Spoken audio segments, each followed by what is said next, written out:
চীনের সামরিক প্রদর্শনীতে ভবিষ্যতের বৈশ্বিক শক্তির ভারসাম্যকে বদলের বার্তা দিয়েছেন প্রেসিডেন্ট শি জিনপিং।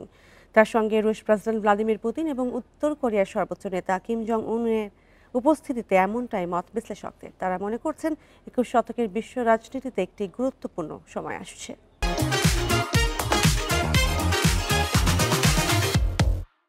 চীনের সামরিক প্রদর্শনীতে ২৬ রাষ্ট্রপ্রধান হাজির হয়েও শি জিনপিংয়ের সঙ্গে সবচেয়ে বেশি আলো কেড়েছেন মাত্র দুজন বিশ্বনেতা।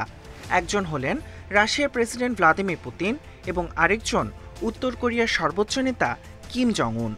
এই তিন নেতাই দীর্ঘ সময় ধরে নিজ দেশ শাসনের দায়িত্বে আছেন। চীন, রাশিয়া ও উত্তর কোরিয়ার মধ্যে রয়েছে ঐতিহাসিক সম্পর্ক।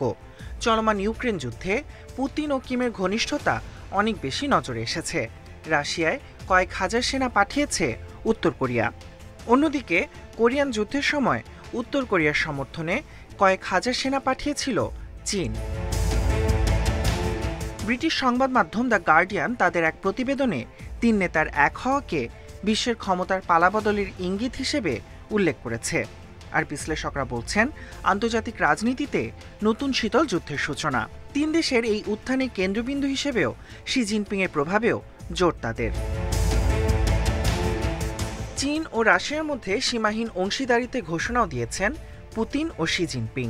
এই ঘোষণায় বিশ্লেষকদের মত, আগামীতে এই তিন দেশের নীতি এবং তাদের সমন্বিত পদক্ষেপ বৈশ্বিক রাজনীতির মানচিত্র পুরোপুরি পাল্টে দিতে পারে, যা 21 শতকে বিশ্ব রাজনীতির একটি গুরুত্বপূর্ণ সময় হয়ে উঠবে।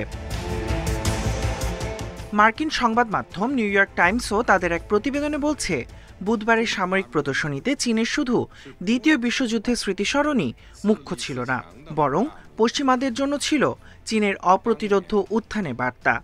এছাড়া চীন, রাশিয়া ও উত্তর কোরিয়ার মধ্যকার এই সম্পর্ক শুধু দেখানোর জন্য নাকি বাস্তবেও কাজ করবে, সে প্রশ্ন রাখা হয়েছে নিউ ইয়র্ক টাইমসের প্রতিবেদনে।